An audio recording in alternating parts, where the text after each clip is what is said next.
Hey guys, it's Steph. So today's video is gonna be a little different. I wanted to kind of talk about some mental health stuff because I know that a lot of athletes have been going through these types of things this year, especially with COVID. And I just want to get my experiences kind of out there so that if there are young athletes relating to this or people my age or older, they can relate what they're going through to stuff that I went through or am still going through.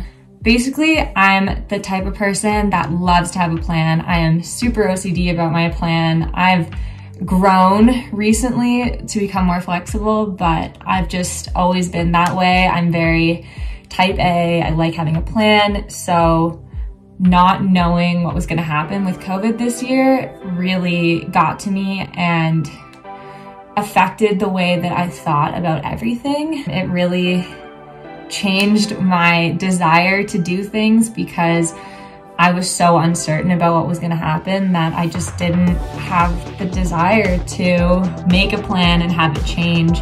So I basically just put myself in this hibernation type of mindset where I didn't let myself feel a lot of things. I just kind of went through life day by day without really enjoying it, I guess. I think that mental health is a super prevalent part of sport and it's become a major talking point recently, which is really cool. And I am trying to jump on and embrace that my life isn't perfect and that sometimes I need help with things. So if you're like me and you don't like talking about when you're going through stuff, then this is your sign to reach out to people or get professional help because it makes a huge difference in your overall outlook on life.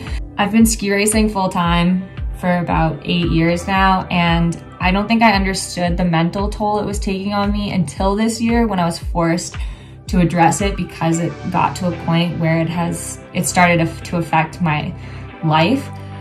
But I think that I just ignored it. I was so used to pushing through things physically that I just gotten to the point where I was pushing through things mentally that I didn't need to anymore. And what really made me cue into the fact that I needed to start acknowledging that I might have anxiety or I might have something going on is just I had no ability to do anything. I basically would do the bare minimum and sleep, and that was all I could get myself to do. So that was what cued me. I think there are a lot of other less intense cues that you can go off of. I think you can obviously recognize if you're not feeling like yourself, if you're getting triggered by things more easily than normal. Those are all cues that maybe you need to reflect with yourself or reflect with someone that you trust and can hopefully give you some help. Anyways, these are some things that I have learned both with help and on my own that have helped me manage my brain and helped me get to a point where I'm excited to do things again. I'm excited to see people. I'm excited to go skiing and work out and live. That's the whole point. That's the whole reason we're here. We should be excited to go out and do things every day. These are my sort of realizations that I've gone through. So first for me is triggers. I was getting triggered by so many things that I never would have noticed before. Social things, working out, skiing. Basically, when they would trigger me, it would be the simplest encounter with a person or seeing a picture on Instagram or something on social media, and it would basically shut me down, which I'd never experienced before. I've never had those types of triggers in my life, and I'd never obviously let them affect me that way, but I didn't understand it at first, I don't think. It was so intense that I just didn't know how to cope with it. And after speaking with both my sports psychologist and some friends, I learned how to manage myself. So if I knew that a particular person triggered me, I would not go out of my way to be with that person. Or if I knew that a particular situation was going to trigger me, I would take myself out of that situation. So it was kind of just learning how to manage myself so that I wasn't causing myself to shut down. So something that I've done is trying to get myself used to my triggers. As obviously not at the beginning. At the beginning, I just needed to fully take myself out of it and avoid them at all costs because it was causing me so much harm. Once I got to a better place and I was able to deal with it in an appropriate way, I started to try to train myself to get used to them. So now when I see things on social media, they don't trigger me as much. And if I'm around certain people or in certain training environments or at a race that I'm uncomfortable at, it doesn't hit me as hard because I've slowly gotten myself used to being in those situations. And that takes a lot of time. It's taken a lot of work. I'm obviously not 100% there.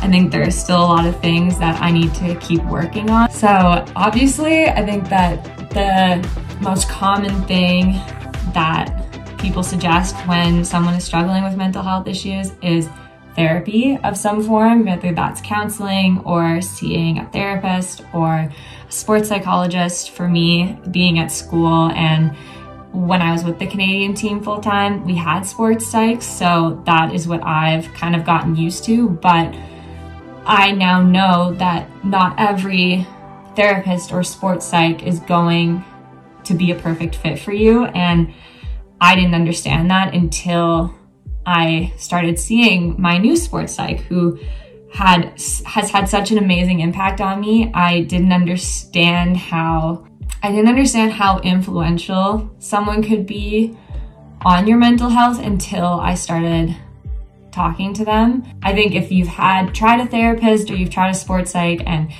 you didn't connect with them or what they were saying didn't resonate with you, I would say try again, try someone new, try someone new, obviously. It can make such a world of difference, and it's not necessarily going to be a perfect fit on the first try. Think about how many people you meet on a regular basis, and you don't necessarily connect with every single one of them. So I think that's the same with these types of people. They each have unique qualities, and some of them are going to work for you and some are not. Another thing that I really struggled with when I was having mental health issues, or if I was having an anxiety attack of some kind, was feeling like I was burdening people with my feelings. And I think that stems from a lot of my coaches growing up would be very uncomfortable when I would cry, or they would tell me, like, don't get nervous, don't get mad, don't get sad. You just have to be an athlete. And I think that made me feel like my feelings weren't valid and that I don't deserve to express them, which was harmful to me. And I know a lot of athletes go through that. I know it's a very common coaching tactic. They think that it's helpful for an athlete not to have feelings because it will help them perform better, but that's definitely not the case in most situations. And you shouldn't feel like your feelings aren't valid, because they are always valid, first of all.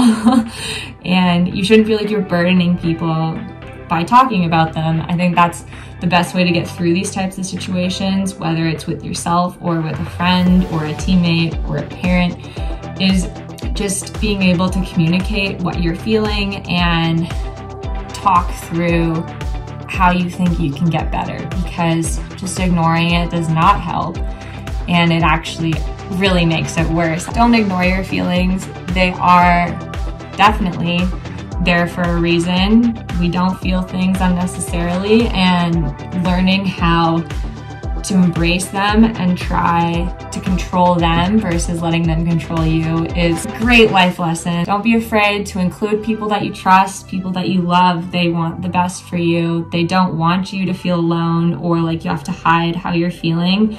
I know I am that type of person. I hate telling people how I feel, really. And I've only learned that that doesn't help you. It's better to be open about it. And I think that these types of videos, hopefully, and other mental health videos will help normalize the fact that we all have these times in our lives. We all have confusing emotions. We are human beings. Just because you're an athlete or a parent of an athlete or a coach doesn't mean that you don't have emotions and feelings. It just means that you generally have more of them because you're in such a high stress environment all the time. So give yourself a chance to open up about it. Don't be afraid. I know that this is probably the scariest video I will ever post on YouTube. My heart is literally beating right now, but I don't want a young athlete or anyone, I don't want anyone to go through the feelings that I had this year where it got to a point that I just couldn't deal with it on my own anymore. And I want people to get to a point where they can feel open about it before it gets overwhelming. Don't be too hard on yourself. There's enough other people in the world to be hard on you, so be kind to yourself. My dad always says, be your own best friend. So that's all I have for you. Hopefully the next video will be something exciting. I know I'm excited for it, so see you in the next video.